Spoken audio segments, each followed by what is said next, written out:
So without further ado, here is Mr. Trevor Loudon.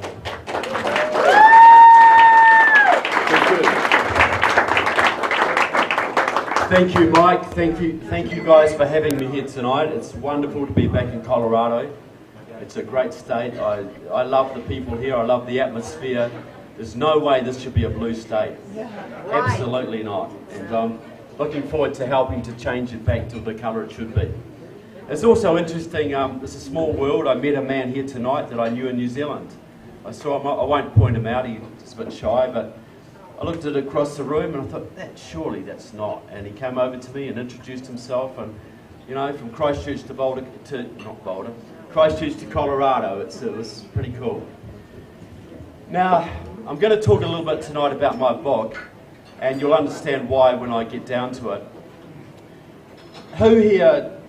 Who here regards, in this day and era, who regards communism as a significant political factor in this country? One or two of you, maybe half.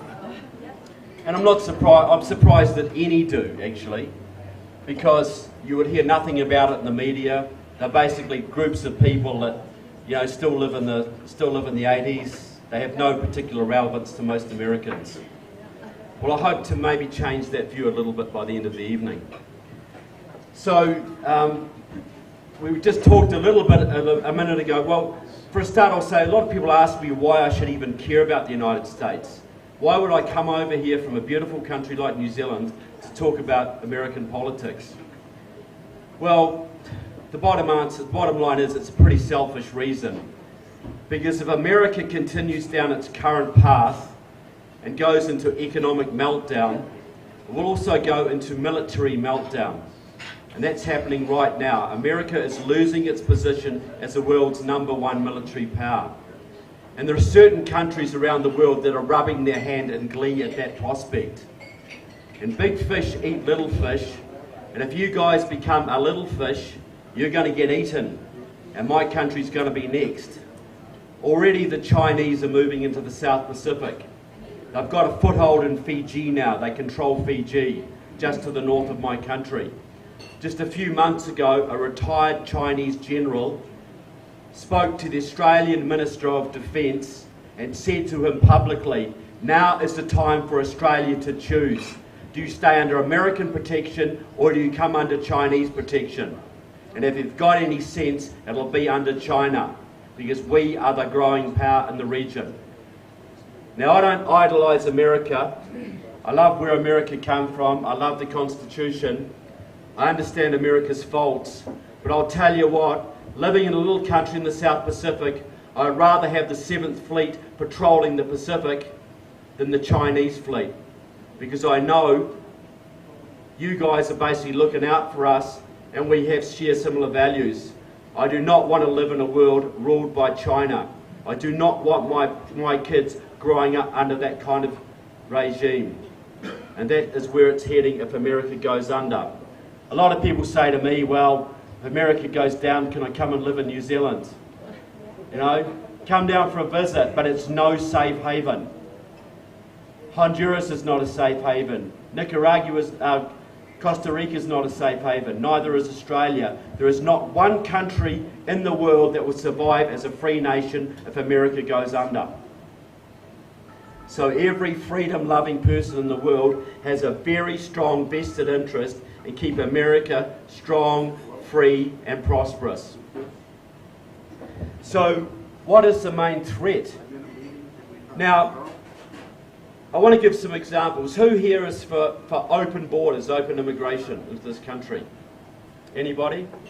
Yep, I expect that, you know, it's a libertarian place and I expect the few to be that way.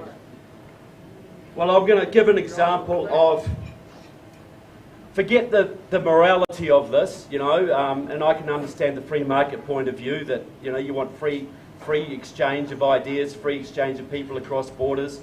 A lot of people think borders should be irrelevant. Now, in this country, you've got a situation where the Democrats are basically aiming to become a one-party state. Now, you've seen this in Colorado with Pat Stryker and Tim Gill and what they did to turn your state blue. You know, they put some money into it, they did some community organising, voter registration, and they flipped red state Colorado into blue state Colorado. And now they're looking at Texas. And if they take Texas and New Mexico and Arizona, you can forget any conservative or libertarian president in this country ever again. There'll be a Democrat, one-party state in perpetuity. Now, I'll give a good example. Now, we go back to New Zealand. In 1984, my country, a country that was very pro-American, had a military alliance with the United States, decided they would kick the Americans out of our ports because you had nuclear warships, nuclear warheads on your ships. And the New Zealand population rallied behind that. They thought this was wonderful. You know, New Zealanders standing against American imperialism, New Zealanders forging an independent foreign policy course. And we're still proud of it today. We think it's a wonderful thing. That destroyed our military alliance with your country, the Australia, New Zealand, US military alliance, ANZUS, and it's still not revived to this day. And most New Zealanders don't care who's going to threaten us, you know, the Russians are no more, all that sort of thing. But I interviewed after that extensively a New Zealander who had infiltrated the New Zealand Communist Party for our security intelligence services. And in 1983, he was sent to Moscow to train at Lenin's Institute for Higher Learning in Leningradsky Prospect, Moscow. There were 6,500 students there from all over the world. Intensive training, 3-month courses, 6-month courses, 7-year courses for some of them. Some of them had one-to-one tutelage. This was a training academy for the future world communist leadership. And the biggest thing they were taught was how a small group of communists, by operating through the local labour unions and infiltrating the local left-wing party, the Democrats, the Australian Labor Party, the Canadian Liberals, could influence public policy in their country. That was the big secret of communism, something that has hardly ever been written about, let alone discussed. These guys were taught the techniques of going back to their native country and implementing Moscow's policy as the law of their land and their country and pinning it on the Labor Party or the Democrats or the Liberals or whatever. And so this small group of communists, there was 4 of them in this delegation, were trained in Moscow. They were there when Grenada was invaded by Ronald Reagan, and the Soviets were absolutely pissed at that one, because that was supposed to be the second Cuba of the Caribbean. But they went back to New Zealand. They worked through the labour unions, the New Zealand Peace Movement, through the New Zealand Labor Party, which they'd infiltrated, and they got anti-nuclear legislation passed in a few short months, and New Zealand was anti-nuclear and out of ANZUS. And the whole rationale for that was they wanted to break up NATO. This is how the Soviets worked. They were targeting NATO by attacking New Zealand. Their rationale was, if we can break away a small country from the Western Alliance, that's going to spread anti-nuclear sentiment right throughout Europe. And this was the time of the massive anti-nuclear marches in Europe, Greenham Common. There was a real danger that NATO was going to be broken up, and the Soviets were pushing that for everything they could. They failed, but not through lack of trying. So basically, the real secret of communism is not atom bomb spies or Occupy rock throwers or whatever. It's the ability of a tiny Marxist-Leninist party to influence and determine the political process in their target country, in their home country. Now this couldn't happen here, could it? Couldn't possibly happen in the United States. Communist Party's what, 3,000 strong? Democratic Socialists of America, 7,000 strong. 200 million voters or whatever it is. How could they possibly determine public policy here? Well, I'll give you 2 examples. First one, and this is a big issue right now, immigration reform, and specifically amnesty for illegal aliens. Now, 15 years ago, the biggest anti-asylum illegal immigration organisation in this country was the AFL-CIO, the unions. Absolutely opposed any amnesty for illegal aliens, wanted to shut the borders, keep them out, because they did not want competition for their members. And that's a logical point of view from their point, from their aspect. A few years ago, since 2000, the AFL-CIO, and particularly the SEIU, has been the biggest proponent of amnesty for illegal aliens. They have got 180 degrees, changed course, and now they're pushing it like anything and trying to tell their union members this is going to be good for them. What is the difference? In 1995, up till 1995, the AFL-CIO was run by Lane Kirkland and George Meany. A couple of thugs, but they were anti-communist thugs. And they kept the communists out of the American labour movement to the best they could. In 1995, there was a coup engineered by Democratic Socialists of America, your largest Marxist group, and DSA member John Sweeney became president of the AFL-CIO. And he removed the anti-communist clause from their constitution, and the Marxists flooded back. Now they control every major labour union in this country. Every single one. NEA, AFSCME, SEIU, and the AFL-CIO itself. So they've got it lock, stock and barrel. So how it works is this. The communists set a policy. This is what we want. Obamacare, cap and trade, immigration reform, card check, whatever. They set a policy. They make it Labour union policy. And the Labour unions control the Democrat Party. There's hardly a Democrat in this country who is not elected without Labour union money and manpower. He who pays the piper calls the tune. The communists set the policy, right. Now it becomes SEIU policy. Now every SEIU member pays their dues to an organisation that is going out promoting communist policy.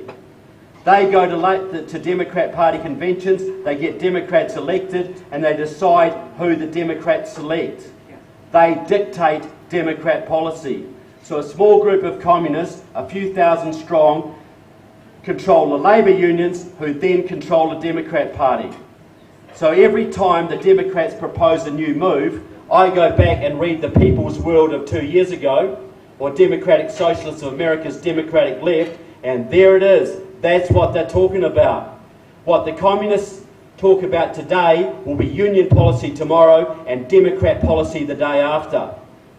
Every major initiative coming out of the Democrat Party today started with the Communist Party USA or Democratic Socialists of America. And that key thing is immigration reform. Because they know that if they can legalise 12 million illegal aliens, that is at least 8 million more Democrat votes. That's Texas gone. That's Arizona gone. That's Colorado irretrievable.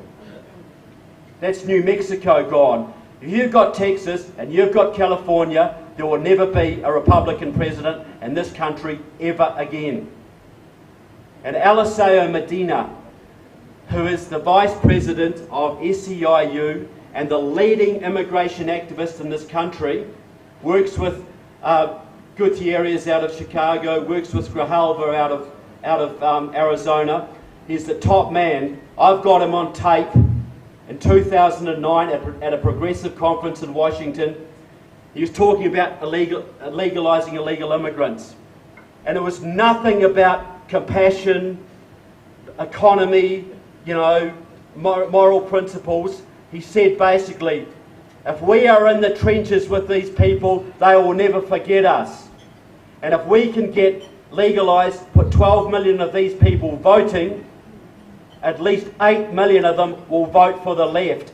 That will give us a governing majority for the foreseeable future, a progressive majority. And I'll tell you, once they've got it, they ain't going to be giving it up. You've seen how mean, how vicious this current administration is, using the IRS, using any means they can to suppress their opposition. You imagine if they get another term and they've got 8 million Latinos backing them, totally safe from being ever kicked out again, the hard tyranny will start to come down. What you have seen now is like nothing. And if you think this is just GOP one term, Democrats the next, we'll have a turn, you'll get a go, we'll get a go. No, it's different now. The hard left, that 60s generation, the Bill Ayers and the Bernardine Dawns and all their comrades, the ones who failed in the 60s to have a revolution, they're in the driver's seat now. And do you think they're going to give up power when they've been working for 40 years to get it? Not a chance, folks. So really we've got two chances to save this country in 2014 and 2016. Because if they push this through and they get the Democratic majority they want, there ain't no turning back, short of armed revolution.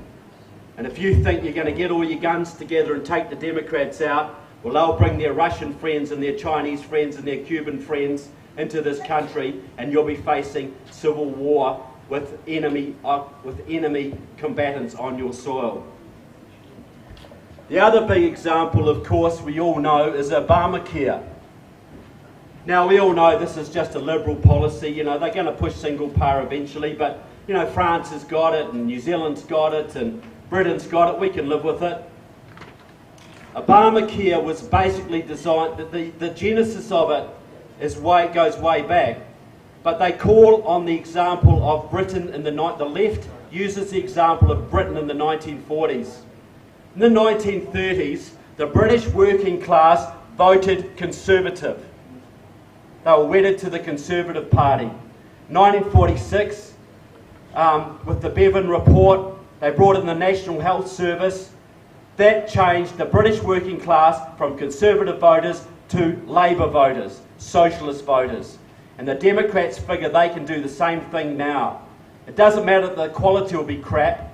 All that matters is you are dependent on the state for the most vital need you have, your health care. Now, if they've got you like that, they've got you by the short and curlies. Okay?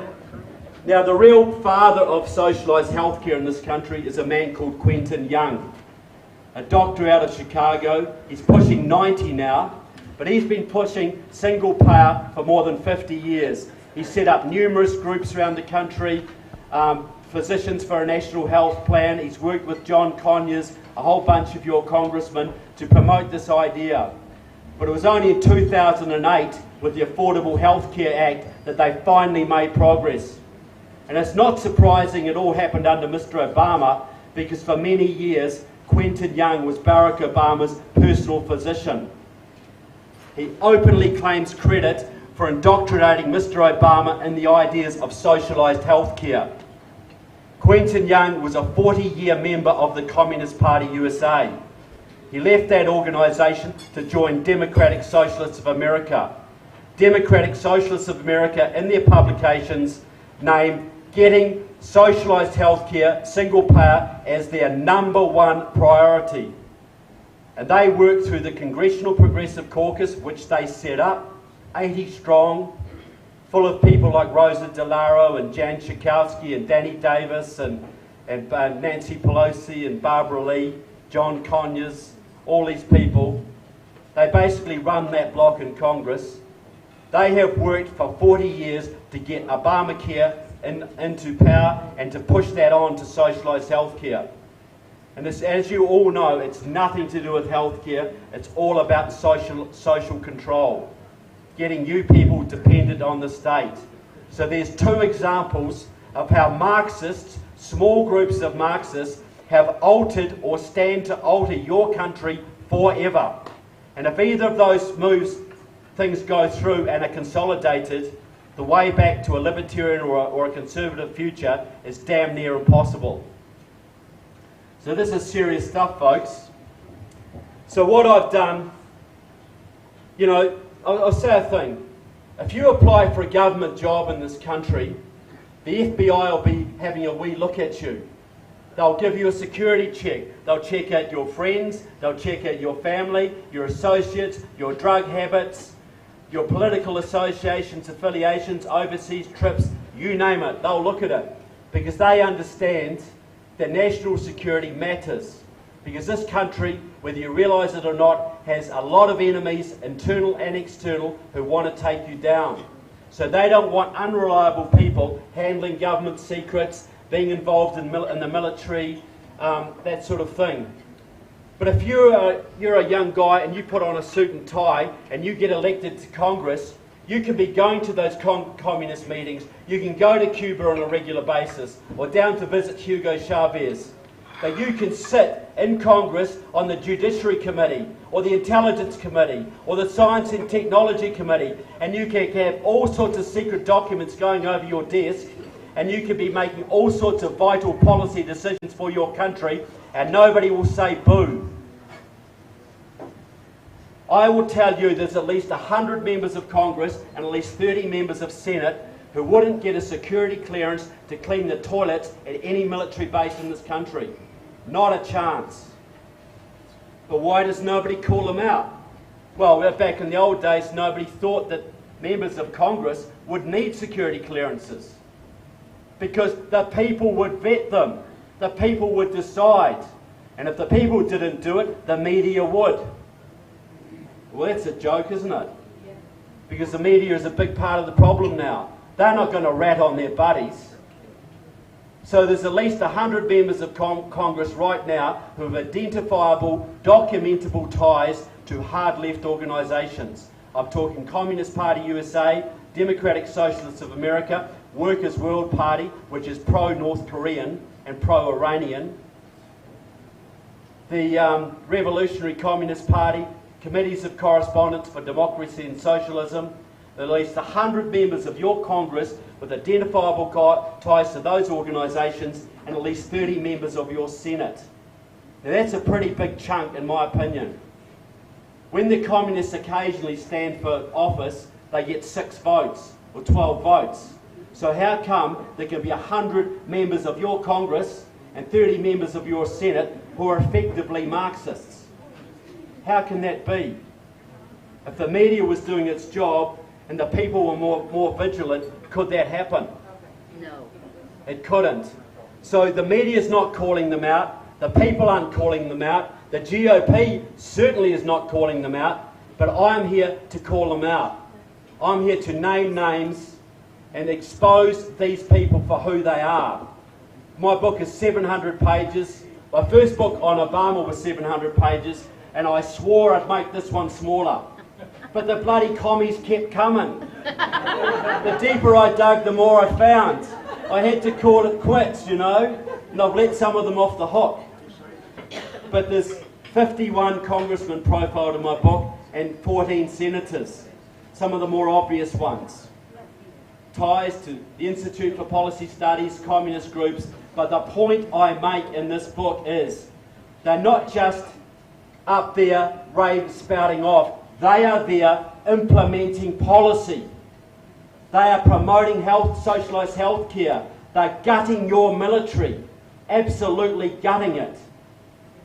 And they're going down to Cuba every second month talking to Raul Castro. They're going over to Iran. They're going to China.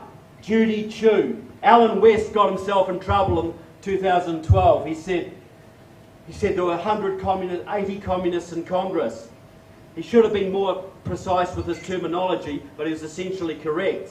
And Soledad O'Brien had him up on TV about it. She said, Raul Grijalva, a communist? Judy Chu, a communist? If Alan West had read my book, he would have said, Raul Grijalva, damn right, used to write for the People's World. Judy Chu, yeah, used to hang around with the Communist Workers' Party. They had a firefight in Raleigh, North Carolina. 5 of them got killed by the Ku Klux Klan. Hardcore Maoist, hardcore communist. Been to China 4 times.